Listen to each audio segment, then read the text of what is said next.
राधे राधे। चलिए आज हम आपसे बात करेंगे कि शाश्वत आत्मा सदैव जीवित रहती है। मिलकर बोलिए राधे राधे।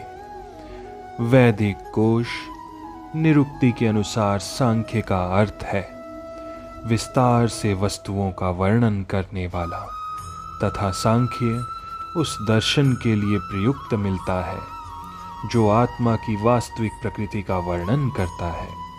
और योग का अर्थ है इंद्रियों का निग्रह।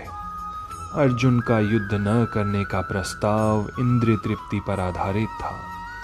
वो अपने प्रधान कर्तव्य को भुलाकर युद्ध से दूर रहना चाहता था, क्योंकि उसने ये सोचा कि धृतराष्ट्र के पुत्रों अर्थात अपने बंधु बांधवों को परास्त करके राज्य भोग करने की अपेक्षा अपने संबंधियों तथा स्वजनों को न मारकर वो अधिक सुखी रहेगा। दोनों ही प्रकार से मूल सिद्धांत तो इंद्रिय तृप्ति था, उन्हें जीतने से प्राप्त होने वाला सुख तथा स्वजनों को जीवित देखने का सुख, ये दोनों इंद्रिय तृप्ति के धरातल पर एक ही है, क्योंकि इससे बुद्धि तथा कर्तव्य दोनों का अंत हो जाता है। अतः कृष्ण ने अर्जुन को बताना चाहा कि वो अपने पितामह के शरीर का वध करके उनकी आत्मा को नहीं मारेगा। उन्होंने ये बताया कि उनके सहित सारे जीव शाश्वत प्राणी हैं। वे भूतकाल में प्राणी थे, वर्तमान में प्राणी रूप में हैं और भविष्य में भी प्राणी बने रहेंगे, क्योंकि हम सब शाश्वत आत्मा हैं और आत्मा का कभी अंत नहीं होता। हम विभिन्न प्रकार से केवल अपना शारीरिक परिधान वस्त्र बदलते हैं। इस भौतिक वस्त्र के बंधन से मुक्ति के बाद भी हमारी पृथक सत्ता बनी रहती है। भगवान कृष्ण द्वारा आत्मा तथा शरीर का अत्यंत विशद वैश्लेषिक अध्ययन प्रस्तुत किया गया है और निरुक्ति कोश की शब्दावली में इस विशद अध्ययन को यहाँ सांख्य कहा गया है। इस सांख्य का नास्तिक कपिल के सांख्य दर्शन में सरोकार नहीं है।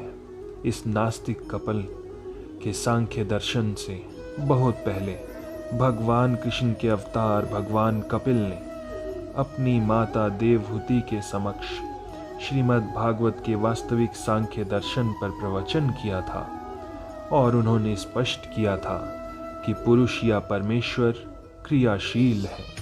वे प्रकृति पर दृष्टिपात करके सृष्टि की उत्पत्ति करते हैं।